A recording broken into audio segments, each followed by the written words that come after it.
নমস্কাৰ মই ভাস্কৰ জ্যোতিবাই আপোনালোক সকলোকে সমষ্টিৰ খবৰলৈ স্বাগতম জনাইছো সমষ্টিৰ খবৰত আমি ৰঙিয়া সমষ্টিৰ বিষয়ে আলোচনা কৰিব বিচাৰিছো ৰঙিয়া সমষ্টিৰ ৰাজনীতি গৌৰৱময় ৰাজনীতি ৰঙিয়া ৰাজনীতিৰ নিজস্ব বৈশিষ্ট্য আছে ইতিহাসেৰে সমুজ্জ্বল হৈ থকা ৰঙিয়াৰ ৰাজনীতিও গৌৰৱময় ৰঙিয়া ৰাজনীতিৰ নিৰ্বাচনী পৰিক্ৰমাত অতি তাৎপৰ্যপূৰ্ণ একেৰাহে দুটা কাৰ্যকাল সমষ্টিটো বিজেপিৰ দখলত আছিল এইবাৰো সমষ্টিটোত নিৰ্বাচন কোন দিশে গতি কৰিছে ৰঙিয়াৰ নিৰ্বাচনত এবাৰ তীব্ৰ প্ৰতিদ্বন্দিতা হ'ব নেকি ৰঙিয়াৰ নিৰ্বাচনী গতিপথ কেনেকুৱা 2016 আৰু 21 নিৰ্বাচনতকৈ ৰঙিয়াৰ নিৰ্বাচন কিহত পৃথক হ'ব 21তকৈ সমষ্টিটোৰ প্ৰতিদ্বন্দিতা বিজেপিৰ বাবে অধিক তীব্ৰ হৈছে নেকি নে বিজেপিৰ শক্তি সম্পূৰ্ণ অটুট আছে বিজেপি সম্পূৰ্ণ আত্মবিশ্বাসেৰে আগবাঢ়ি যাব পাৰিছে এই সকলো দিশে আমি আলোচনা কৰিম কিন্তু তাৰ পূৰ্বে ৰঙিয়া সমষ্টিৰ গঠন কেনেদৰে হৈছে আমি চাই লওঁ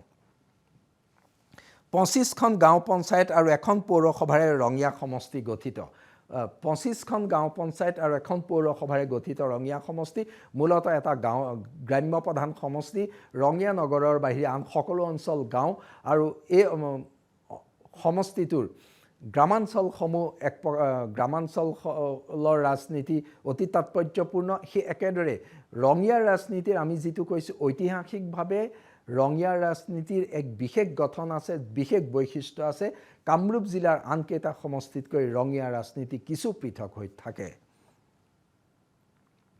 ৰঙিয়াত নতুনকৈ 12খন গাঁও পঞ্চায়ত অন্তৰ্ভুক্ত হ'ল সমষ্টি পুনৰ্নিৰ্ধাৰণে ৰঙিয়া সমষ্টিলৈ পৰিৱৰ্তন আনিলে এই পৰিৱৰ্তনৰ ফলত 12খন নতুন গাঁও পঞ্চায়ত অন্তৰ্ভুক্ত হ'ল ৰঙিয়া সমষ্টিত কমলপুৰ সমষ্টিৰ পৰা আহিল 60,000 ভোট সমষ্টি পুনৰ্নিৰ্ধাৰণত কমলপুৰ সমষ্টিৰ পৰা প্ৰায় 60,000 ভোটাৰ অন্তৰ্ভুক্ত হ'ল ৰঙিয়া সমষ্টিত সেইটো গুৰুত্বপূৰ্ণ অৰ্থাৎ কমলপুৰৰ 60,000 ভোটাৰ থকা অঞ্চলকেইটাৰ স্থানীয় ৰাজনীতি এইবাৰ গ'ল ৰঙিয়ালৈ ৰঙিয়াৰ পূৰ্বৰ ৰঙিয়া ৰাজনীতিৰ লগত কমলপুৰৰ 60,000 ভোটাৰ থকা অঞ্চলসমূহৰ ৰাজনীতি সংযুক্ত হোৱাৰ লগে লগে ৰঙিয়াৰ নিৰ্বাচন আগতকৈ বেলেগ হৈ গৈছে হাজো সমষ্টিৰ পৰা গ'ল 40,000 ভোট হাজোৰ পৰাও একেদৰে গ'ল 40,000 ভোট এই অঞ্চলসমূহ অন্তৰ্ভুক্ত হোৱাৰ লগে লগে অৰ্থাৎ 1 লাখ নতুন ভোটাৰ অন্তৰ্ভুক্ত হোৱাৰ লগে লগে ৰঙিয়া সমষ্টিৰ নিৰ্বাচনী ৰাজনীতিটো আহি পৰিছে কিছু নতুন দিশ সমষ্টিটোৰ মুঠ ভোটাৰ 2,10,000 প্ৰতি 1000 পুৰুষ ভোটাৰৰ বিপৰীতে 970 গৰাকী মহিলা ভোটাৰ সমষ্টিটোত হিন্দু ভোটাৰ হৈছে 1,41,452 গৰাকী অৰ্থাৎ ৰঙিয়া হিন্দু প্ৰধান সমষ্টি ধৰ্মীয় সংখ্যালঘু ভোটাৰ 71,451 গৰাকী কলিতা জনগোষ্ঠীৰ ভোটাৰ 62,099 গৰাকী কলিতা জনগোষ্ঠীৰ বৃহৎ সংখ্যক ভোট আছে একক বৃহৎ জনগোষ্ঠী হৈছে সমষ্টিটোত কলিতা জনগোষ্ঠী ভোটাৰে নিৰ্ণায়ক ভূমিকা পূৰ্বেও ৰঙিয়াত লৈছিলে এইবাৰো ল'ব আৰু সমষ্টি পুনৰ্নিৰ্ধাৰণৰ পাছত 62,099 গৰাকী কলিতা জনগোষ্ঠী ভোটাৰ আছে ৰঙিয়াত কৈবৰ্ত ভোটাৰ আছে 30,176 গৰাকী কৈবৰ্ত ভোটাৰ নিৰ্ণায়ক ভূমিকা ল'ব পৰা সক্ষমতা আছে 30,000তকৈ অধিক ভোটাৰ আছে নিশ্চিতকৈ এই কৈবৰ্ত জনগোষ্ঠী ভোটাৰো হৈ পৰিছে নিৰ্ণায়ক শক্তি বাঙালী ভোটাৰ আছে 12,297 গৰাকী ব্ৰাহ্মণ ভোটাৰ আছে 9,739 গৰাকী বড়ো ভোটাৰ আছে 7,442 গৰাকী নাথযোগী ভোটাৰ 6,104 গৰাকী বৈশ্য ভোটাৰ আছে 2,749 গৰাকী কুমাৰ ভোটাৰ আছে 2,633 গৰাকী খালৈ ভোটাৰ 2,031 গৰাকী মাৰোৱাৰী আৰু বিহাৰী ভোটাৰ 1,550 গৰাকী হীৰা ভোটাৰ 751 গৰাকী নমশূদ্ৰ ভোটাৰ 248 গৰাকী মালি ভোটাৰ 132 গৰাকী আহোম ভোটাৰ 81 গৰাকী হুজুৰি ভোটাৰ 52 গৰাকী কেওট ভোটাৰ 33 গৰাকী এই জনগোষ্ঠীগত বিন্যাসে দেখুৱাইছে যে ৰঙিয়া সমষ্টি জনগোষ্ঠীগতভাৱে বৈচিত্ৰ্যপূৰ্ণ, কিন্তু নিৰ্ণায়ক শক্তি সকলো জনগোষ্ঠীৰ ভোটাৰৰ নাই। তৎসত্ত্বেও এখন সুন্দৰ সংমিশ্ৰিত অসমীয়া সমাজৰ সমষ্টি হৈছে ৰঙিয়া। জনগাঁথনিগত দিশৰ পৰা ৰঙিয়া সমষ্টিৰ ৰাজনীতি তাৎপৰ্যপূৰ্ণ। ৰঙিয়াত বিজেপি প্ৰাৰ্থী হৈছে ভৱেশ কলিতা। ভৱেশ কলিতা একেৰাহে 2টা কাৰ্যকাল ৰঙিয়াৰ পৰা নিৰ্বাচিত হৈ আহিছে। বিজেপিৰ জ্যেষ্ঠ নেতা, বিজেপিৰ প্ৰাক্তন ৰাজ্যিক সভাপতি, প্ৰাক্তন মন্ত্ৰী ভৱেশ কলিতা পুনৰ ৰঙিয়াৰ পৰা প্ৰতিদ্বন্দ্বিতা কৰিছে আৰু ভৱেশ কলিতাক প্ৰক্ষেপ কৰি বিজেপি সম্পূৰ্ণ আত্মবিশ্বাসী হৈ আছে। ভৱেশ কলিতা সহজেই ৰঙিয়া সমষ্টিৰ পৰা পুনৰ বিজয় হৈ আহিব, কাৰণ ৰঙিয়া সমষ্টি বিজেপিৰ সম্পূৰ্ণ অনুকূল সমষ্টি বুলি বিজেপিয়ে ধৰি আছে। কংগ্ৰেছ প্ৰাৰ্থী প্ৰাণজিৎ চৌধুৰী। কংগ্ৰেছ প্ৰাৰ্থী প্ৰাণজিৎ চৌধুৰী কংগ্ৰেছৰ এজন যুৱ নেতা। প্ৰাণজিৎ চৌধুৰীয়ে 2016ত কমলপুৰ সমষ্টিৰ পৰা প্ৰতিদ্বন্দ্বিতা কৰিছিলে। প্ৰাণজিৎ চৌধুৰীও গণভিত্তিক শক্তিশালী। প্ৰাণজিৎ চৌধুৰীয়ে ৰঙিয়া সমষ্টিত কংগ্ৰেছক শক্তিশালী কৰি তুলিছে।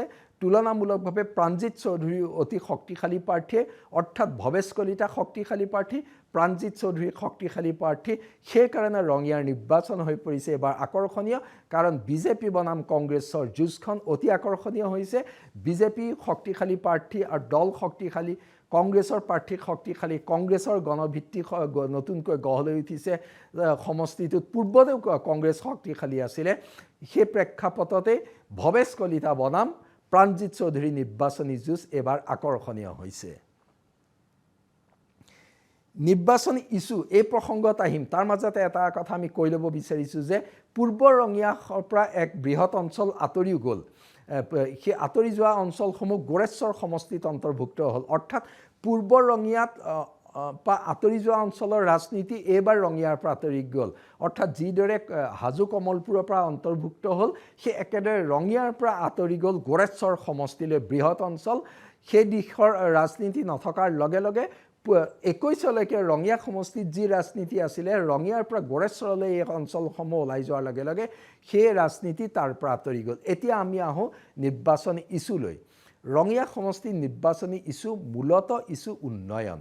এইবাৰ দেখা গৈছে যে 126টা সমষ্টিতে প্ৰধান ইছ্যু সমষ্টি উন্নয়ন। ৰঙিয়া তাৰ ব্যতিক্ৰম নহয়। ৰঙিয়া যিহেতু 2টা কাৰ্যকাল বিজেপিৰ দখলত আছে। ভৱেশ কলিতা ইয়াৰ আগৰটো কাৰ্যকালত মন্ত্ৰী আছিলে, এইটো কাৰ্যকালত তেওঁ বিজেপিৰ ৰাজ্যিক সভাপতি আছিল। অৰ্থাৎ বিজেপিৰ অতি গুৰুত্বপূৰ্ণ আগশাৰীৰ নেতা ভৱেশ কলিতা, তেওঁৰ সমষ্টি ৰঙিয়া। নিশ্চিতকৈ তেওঁৰ দিনত ৰঙিয়াত কিমান কাম হ'ল, পূৰ্বতকৈ কাম হৈছে বুলি দাবী কৰে। ৰঙিয়া চহৰত বহুত কাম হৈছে, গ্ৰামাঞ্চলতো বাটপথৰ কাম হৈছে। পূৰ্বৰ কংগ্ৰেছ চৰকাৰৰ দিনতকৈ বিজেপিৰ দিনত কাম হোৱা বুলি বিজেপিয়ে দাবী কৰি আহিছে। ৰঙিয়া সমষ্টিৰ আন্তঃগাঁথনি ভাল হৈছে, বাটপথ ভাল হৈছে, যোগাযোগ ব্যৱস্থা ভাল হৈছে। একেদৰে শিক্ষা, স্বাস্থ্য আদিৰ ক্ষেত্ৰতো কাম হৈছে। কিন্তু ভোটাৰৰ প্ৰত্যাশা বহুত থাকে। ভোটাৰে আৰু উন্নয়ন বিচাৰে। ভোটাৰে বিচৰাৰ দৰে উন্নয়ন হৈছে নে নাই, স্থানীয় পৰ্যায়ৰ উন্নয়নসমূহ কেনেদৰে হৈছে, সেইবোৰ গুৰুত্বপূৰ্ণ ইছ্যু হৈছে।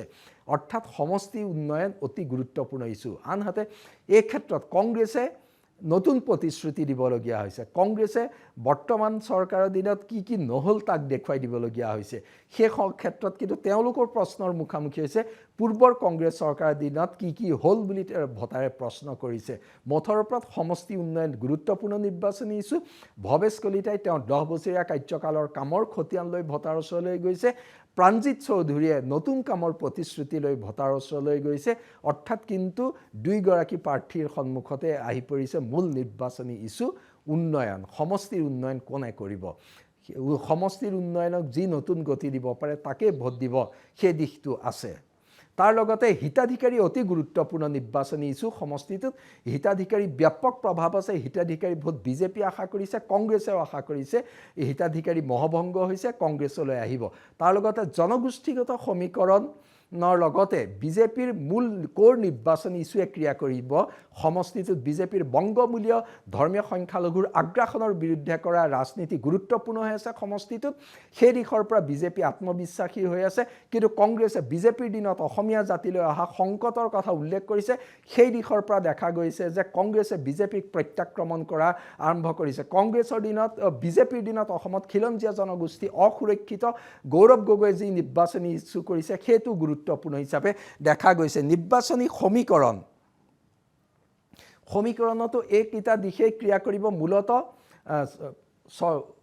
শাসক আৰু বিৰোধী পক্ষৰ মাজত তীব্ৰ প্ৰতিদ্বন্দ্বিতা হ'বলৈ গৈ আছে এই মূলতঃ এই দিশকেইটাই ক্ৰিয়া কৰিব এই দিশকেইটাত কোনে কি গুৰুত্বপূৰ্ণ ভূমিকা লয় কংগ্ৰেছে যি অভিযোগ আনিছে বিজেপিৰ দিনত অসমীয়া জাতিৰ ভৱিষ্যত অন্ধকাৰাচ্ছন্ন হৈছে বুলি কংগ্ৰেছে অনা অভিযোগ বিজেপিয়ে কৈছে যে বিজেপিৰ দিনত অসমীয়া জাতিৰ ভৱিষ্যত সুৰক্ষিত হৈছে ধৰ্মীয় সংখ্যালঘুৰ আগ্ৰাসন ৰোধ কৰা বিজেপিয়ে কৈছে কংগ্ৰেছে ধৰ্মনিৰপেক্ষ গণতান্ত্ৰিক ইনক্লুচিভ সমাজৰ কথা কৈছে এইকেইটা দিশৰ পৰাই ৰঙিয়াৰ সমীকৰণ আগবাঢ়ি যাব প্ৰাৰ্থী গুৰুত্বপূৰ্ণ হৈ পৰিছে ৰঙিয়াত অৰ্থাৎ ৰঙিয়াত এইবাৰ প্ৰতিদ্বন্দ্বিতা তীব্ৰ হ'ব কিন্তু ইয়াৰ পাছত আমি চাওঁ বিজেপি কিমান সুবিধাজনক অৱস্থানত এই জটিল পৰিস্থিতিটো বিজেপি সুবিধাজনক অৱস্থানত আছে বিজেপি আজিৰ দিনত বিজেপি আগবাঢ়ি আছে কিন্তু প্ৰত্যাহ্বানৰ মাজেৰে আগবাঢ়িবলগীয়া হৈছে বিজেপিৰ সাংগঠনিক ভেটি শক্তিশালী বিজেপিৰ মাইক্ৰ মেনেজমেণ্ট শক্তিশালী সকলো দিশৰ পৰাই বিজেপি শক্তিশালী হৈ আগবাঢ়িছে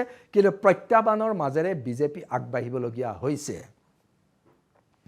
কংগ্ৰেছ কিমান শক্তিশালী বিজেপিৰ বিৰুদ্ধে কংগ্ৰেছে শক্তিশালী প্ৰতিৰোধ গঢ়ি তুলিবলৈ সক্ষম হৈছে সমষ্টিটোত প্ৰাণজিৎ চৌধুৰীয়ে শক্তিশালী প্ৰতিদ্বন্দ্বিতা আগবঢ়াবলৈ সক্ষম হ'ব নিশ্চিতকৈ বিজেপিৰ বিৰুদ্ধে অতি শক্তিশালী প্ৰতিদ্বন্দ্বিতা আগবঢ়াবলৈ সাজু হৈছে কংগ্ৰেছ কিন্তু তৎসত্ত্বেও আজিৰ দিনত সমষ্টিটোত বিজেপি আগবাঢ়ি আছে প্ৰত্যাহ্বানৰ মাজেৰে বিজেপি আগুৱাই গৈছে কিন্তু কংগ্ৰেছো আশাবাদী হৈ আছে সমষ্টিটোক লৈ কিন্তু জয় পৰাজয় পিছৰ কথা বিজেপি আগবাঢ়ি আছে আমি আকৌ এবাৰ কৈছোঁ কংগ্ৰেছে শক্তিশালী প্ৰতিদ্বন্দ্বিতা আগবঢ়াব সেইকাৰণে ৰঙিয়াৰ নিৰ্বাচনী যুঁজ এইবাৰ পূৰ্বতকৈ হৈ পৰিছে অধিক আকৰ্ষণীয়